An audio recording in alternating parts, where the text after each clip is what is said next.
Questo è il DJI SPARK e oggi ti mostrerò rapidamente come puoi regolare la restrizione della velocità massima di volo su questo drone.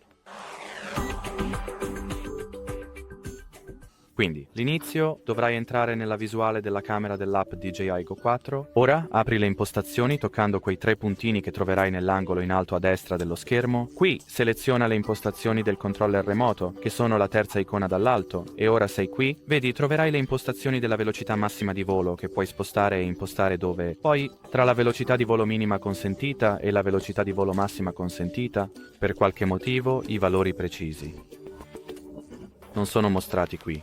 Ma va bene così. Meglio. Niente, suppongo. Comunque, per quanto riguarda questo video, è tutto qui. Quindi grazie. Aver guardato e arrivederci.